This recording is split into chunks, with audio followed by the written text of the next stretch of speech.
Boa tarde a todos. Hoje damos continuidade ao segundo vídeo da série Reflexões Filosóficas direcionadas para a temática de História da Filosofia.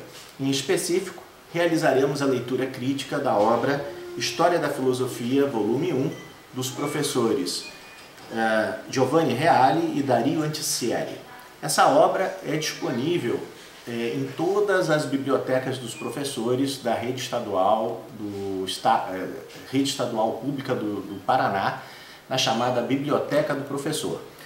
É uma importante obra no sentido de referência teórica dos sistemas filosóficos desenvolvidos ao longo da humanidade, na sociedade ocidental, e o método que nós utilizaremos é a leitura e comentários críticos às abordagens que os autores apresentam das temáticas. Essa obra, se não me engano, está em 4 volumes. No caso aqui trata de filosofia antiga, Antiguidade e Idade Média, o volume 1. Vamos pular o prefácio e iremos direto ao capítulo 1. O capítulo 1 intitula-se Gênese, Natureza e Desenvolvimento da Filosofia Antiga. Item 1, Gênese da Filosofia entre os Gregos. Item 1.1, a filosofia como criação do gênio helênico. Seja como termo, seja como conceito, a filosofia é considerada pela quase totalidade dos estudiosos como criação própria do gênio dos gregos. Efetivamente, enquanto todos os outros componentes da civilização grega encontram correspondência aos demais povos do Oriente, que alcançaram um nível elevado de civilização antes dos gregos, como crenças e cultos religiosos, manifestações artísticas de várias naturezas, conhecimentos e habilidades técnicas de diversos tipos, instituições políticas, organizações militares e etc., já no que se refere à filosofia, nos encontramos diante de um fenômeno tão novo que não somente não encontra uma correspondência precisa junto a esses povos, mas não há tampouco nada que lhe seja estreita e especificamente análogo. Então, foi o que nós mencionamos no outro vídeo. Embora exista até uma linha de pesquisas ocidentais que procurem qualificar pensamento de sabedoria do Oriente, filosofias da Índia, da China, Japão como filosofias, sob a égide do termo filosofia oriental, academicamente falando, não existe traço comparativo de analogia entre a criação especificamente grega chamada filosofia e os demais pensamentos ou doutrinas ou carreiras desenvolvidas em outros países do Oriente Médio, Próximo ou Oriente Extremo, né? Sendo assim, a superioridade dos gregos em relação aos outros povos neste ponto específico é de caráter não puramente quantitativo, mas qualitativo, porque o que eles criaram, instituindo a filosofia, constitui novidade que, em certo sentido, é absoluta. Em que sentido a filosofia é uma novidade absoluta? Simplesmente não existia um modo discursivo racional e nem tampouco a sua utilização em prosa num conjunto de revisão crítica das estruturas tradicionais teogônicas e cosmogônicas, como foi falado no primeiro vídeo da série. E também sugiro e recomendo a audiência ou a assistência do vídeo também da série Reflexões Filosóficas sobre Introdução à Filosofia. Continuando a leitura. Quem não tomar isso em conta não poderá compreender por que, sob o impulso dos gregos, a civilização ocidental tomou uma direção completamente diferente da oriental. Em particular, não poderá compreender por que motivos orientais, quando quiseram se beneficiar da ciência ocidental e de seus resultados, tiveram que adotar também algumas categorias da lógica ocidental. Com efeito, não é em qualquer cultura que a ciência é possível. Bom, essa frase ela é perturbadora, né? Primeiro porque dá a entender que existe um rasgo, ou um traço, um fulcro cultural nascido na cultura grega com a filosofia, que vai distinguir, sim, os povos orientais dos povos ocidentais, seja lá o que isso signifique etnicamente ou geograficamente nos dias de hoje. No entanto, aqueles povos que se atrelaram ao seu desenvolvimento social, histórico, psicológico e, sobretudo, científico em torno do pensamento helênico, do pensamento filosófico grego, da razão enquanto modo discursivo em prosa, tiveram desenvolvimentos distintos, paralelos certamente em termos históricos, sociológicos, etnológicos, antropológicos, mas mais do que isso, a própria concepção de mundo e de abordagem dos problemas desenvolvidos é distinta. E aí, quando os autores afirmam que não é possível, como é que é? Que eles dizem, em particular, não poderá compreender por que motivos orientais, quando quiseram se beneficiar da ciência ocidental e de seus resultados, tiveram que adotar também algumas categorias da lógica ocidental. Então, existe uma outra lógica? Sim, existem várias lógicas. Acredito, inclusive, particularmente, que a lógica indiana é muito superior ao pensamento lógico aristotélico, que é o fulcro central do pensamento ocidental. Mas, como eu acabei de falar, Aristóteles é o codificador da lógica. E, enquanto codificador da lógica, ou seja, a ciência da razão, ele estrutura as linhas bases de toda a gramática e de toda a discursividade racional que irá pautar a essência do procedimento e do método científico ocidentais. E aí, dizem ele, com efeito, não é em qualquer cultura que a ciência é possível. Há de se distinguir aqui que filosofia não é uma ciência, porque a filosofia ela não estuda um objeto da natureza. A filosofia, enquanto modo discursivo racional, é uma habilidade discursiva, ou seja, a razão é uma habilidade discursiva que pressupõe alguns caracteres psicossociais e linguísticos inerentes à língua grega, que estará na base radical do relacionamento da matriz romana ou latina e que constituirá toda a cultura ocidental de viés europeu. Portanto, todo o continente americano, parte do continente da Oceania, parte do continente africano e toda a Europa, principalmente, vão estar dentro dessa matriz, na medida em que, histórica e culturalmente falando, os povos vão colaborando para esse impulso inicial do pensamento grego, que é a filosofia enquanto razão, e, portanto, a própria lógica. Então, nesse sentido, conforme os autores alegam aqui na obra, não seria possível fazer ciência em outras culturas que não adotam a estrutura racional grega. Isso é gravíssimo, principalmente num momento como o nosso, em que, em pleno século XXI, a pandemia de Covid-19 vem graçando milhares de vidas em todo o planeta, né? Sobretudo no Brasil, que a gente vem observando um pensamento anticientificista e um pensamento antirracionalista, em que, baseado em movimentos religiosos pentecostais, se desenvolve um negacionismo do procedimento científico. Uma prova mais do que cabal que, mesmo numa cultura como a brasileira, oriunda da matriz europeia e, portanto, vinculada à razão grega, é possível não haver compreensão ou aderência total ao pensamento racional. E, portanto, as pessoas não viverem de acordo com a ciência e não acreditarem nos produtos da ciência. É bem forte isso. Dando continuidade. Há ideias que tornam estruturalmente impossível o nascimento e o desenvolvimento de determinadas concepções. e até mesmo ideias que interditam toda a ciência em seu conjunto, pelo menos a ciência como hoje a conhecemos.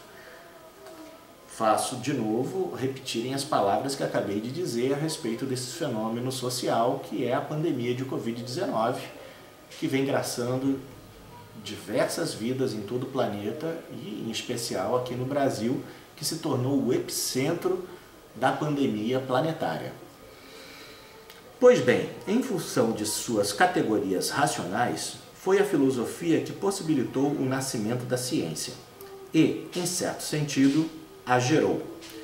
E reconhecer isso significa também reconhecer aos gregos o mérito de terem dado uma contribuição verdadeiramente excepcional à história da civilização.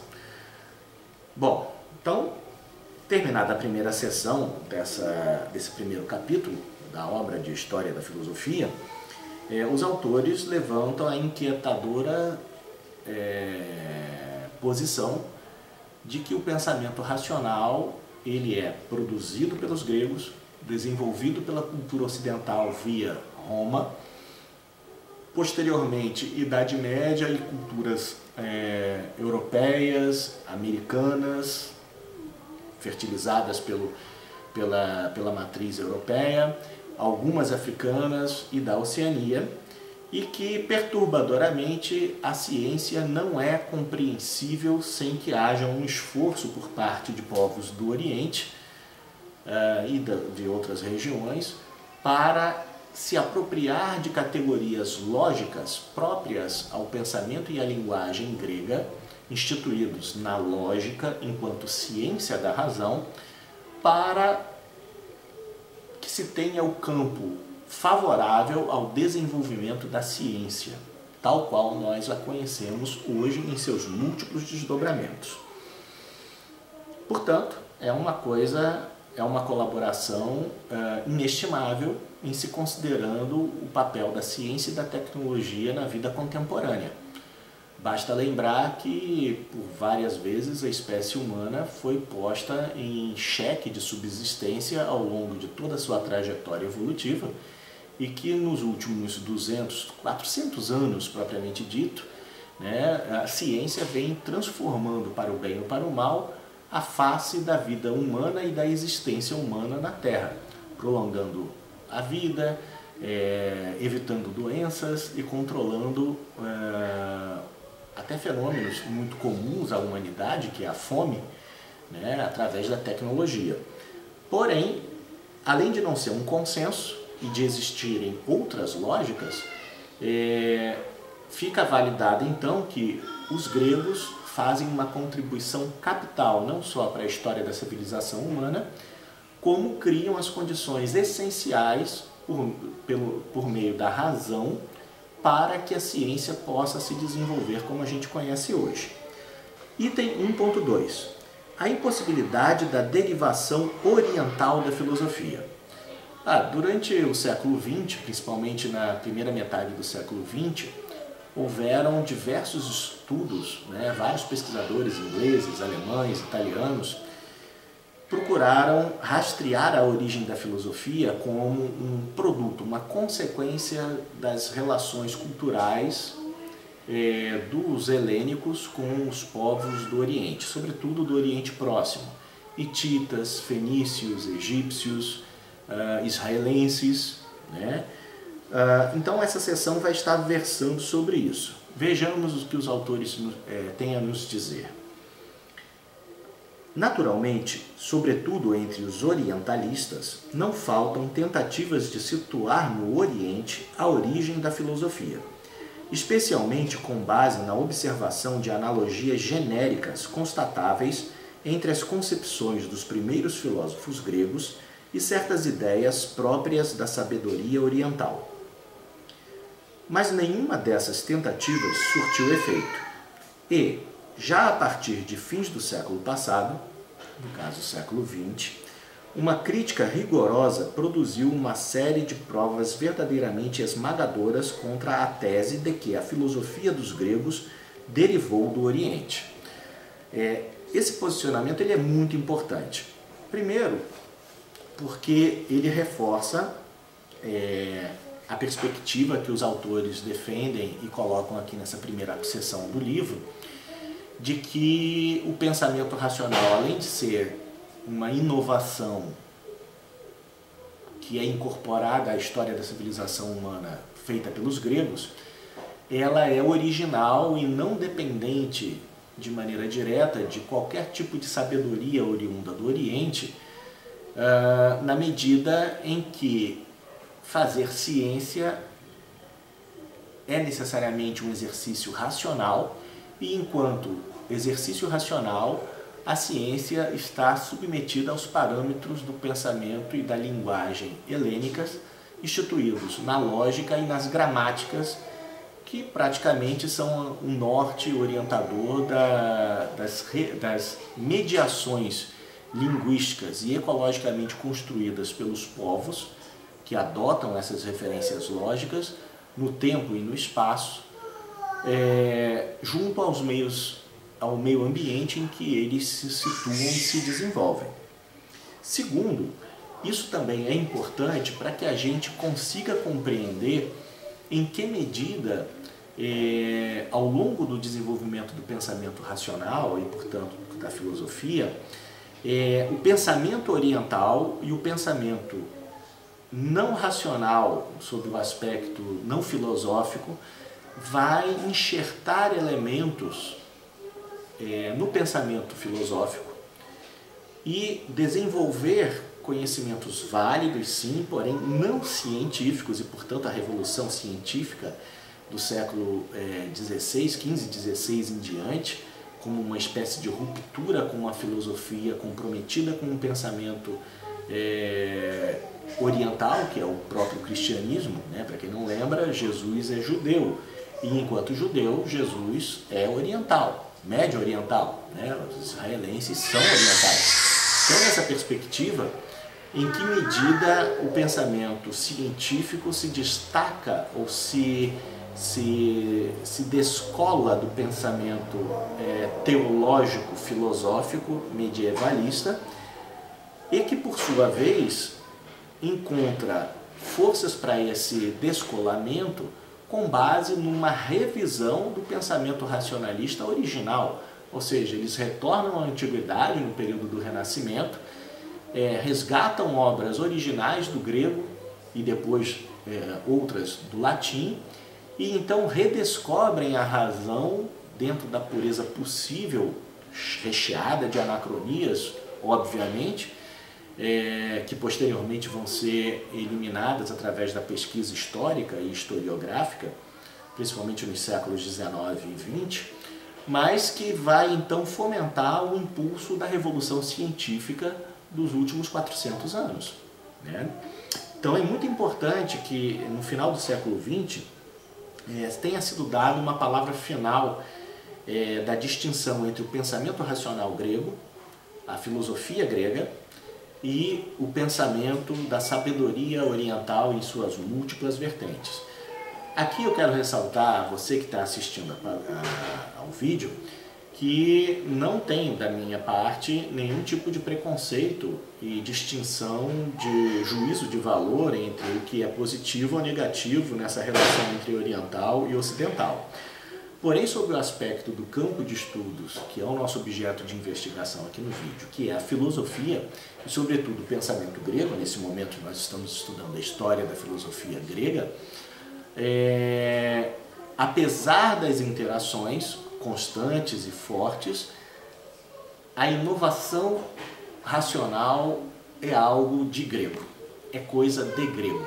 E nesse particular, assim como o grego vai criar em suas cidades-estados uma série de condições que serão muito caras à política contemporânea das sociedades livres e chamadas democráticas, a filosofia é uma contribuição sine qua non, ou seja, principal, e que não tem mesclas com outras origens que não seja o solo da própria Grécia, neste mesmo período em que as vertentes políticas e sobretudo a democracia é criada e desenvolvida na sua especificidade grega propriamente dita.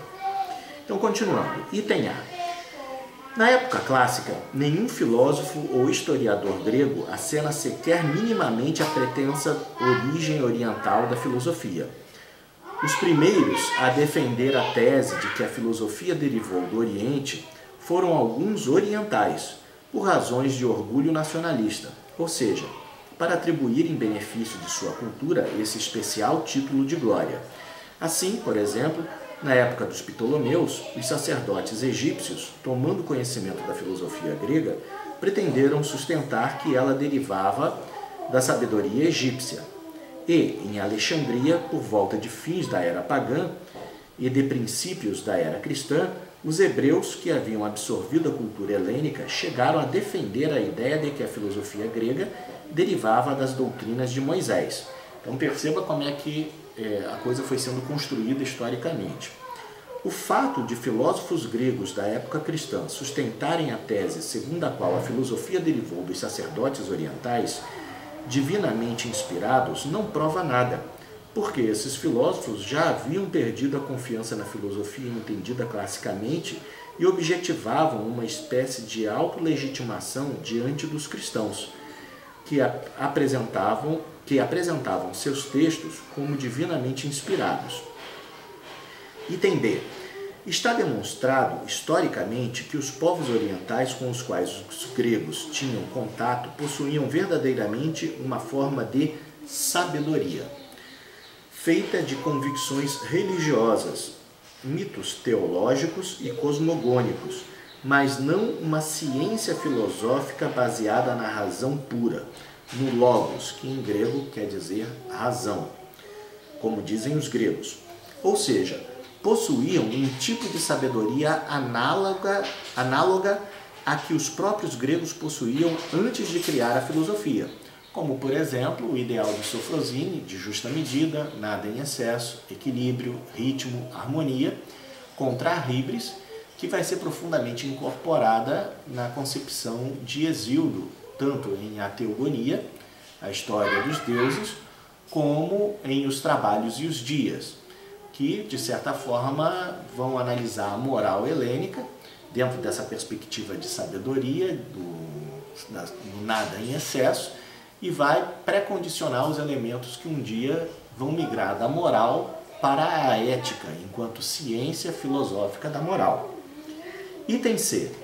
Contudo, não temos conhecimento da utilização pelos gregos de qualquer escrito oriental ou de traduções desses textos.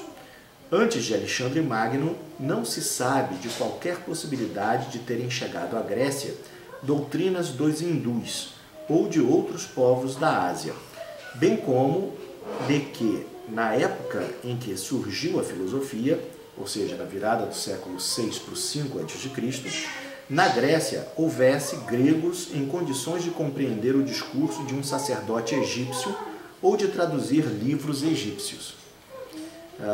Há de se lembrar, né, que com Jean-Pierre Vernant, bem como com Marcel Detienne, Werner Jäger, Rudolfo Rodolfo e outros pesquisadores do campo da história da filosofia, se sabe que a Grécia passou por 300 anos de letramento, ou seja, de ausência de um silabário e da habilidade de escrever e de ler. E a filosofia surge em torno de 100 anos após, ao longo dos 100 anos em que os gregos se apropriam do silabário fenício, criam as vogais, criam o alfabeto e começam aos poucos a introduzir de maneira artística e posteriormente como uma prática essencial à cidadania, a arte de ler e escrever. Portanto, a filosofia ela surge num momento em que a oralidade é proeminente na cultura grega e que a maioria dos cidadãos não sabiam nem ler nem escrever. E, portanto, a tese de que eles teriam tido acesso a textos de origem, textos sagrados de origem oriental, seja judaico, seja egípcio, seja hindu, antes de Alexandre o Grande, é improvável historicamente falando. Item D.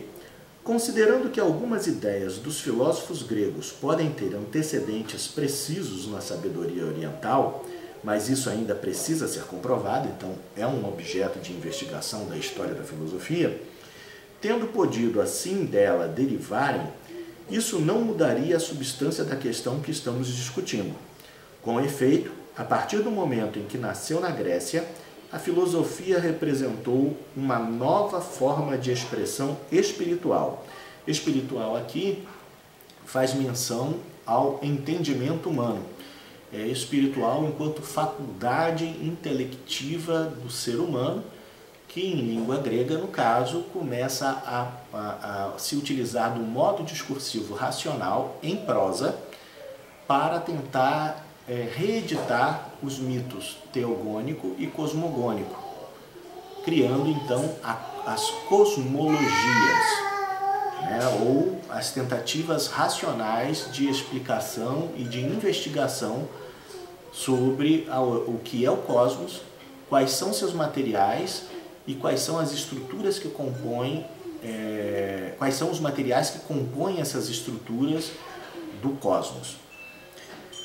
De tal modo que, no momento mesmo em que acolhia conteúdos que eram fruto de outras formas de vida espiritual, os transformava estruturalmente, dando-lhes uma forma rigorosamente lógica, como aconteceu com a matemática, né? No caso dos egípcios e dos persas, tal qual o próprio silabário fenício, tudo que veio proveniente do Oriente Próximo ou da África, né, no caso dos egípcios, né, que muita gente esquece que os egípcios são africanos, os gregos travaram o conhecimento, se apropriaram de certas coisas e criaram uma leitura racional desse conhecimento. É com os gregos, por exemplo, que nós temos a transferência da matemática de agrimensura egípcia para uma matemática conceitual definida pelos filósofos e matemáticos helênicos. Então, mesmo que tenha uma certa fundamentação, uma sabedoria prática, o que nós vemos é uma apropriação com uma redefinição em novos termos. E que novos termos são esses? A linguagem racional, o modo discursivo racional. Bom, vamos terminar a leitura de hoje no item 1.3, que é intitulado As Cognições Científicas Egípcias e Caldaicas e as Transformações nelas impressas pelos gregos, que é exatamente isso que eu acabei de explicar para vocês. E daremos continuidade no próximo vídeo. Pessoal, agradeço aí a atenção. Se possível, dê o seu joinha e divulgue junto à sua rede de contatos. Muito obrigado e boa tarde a todos.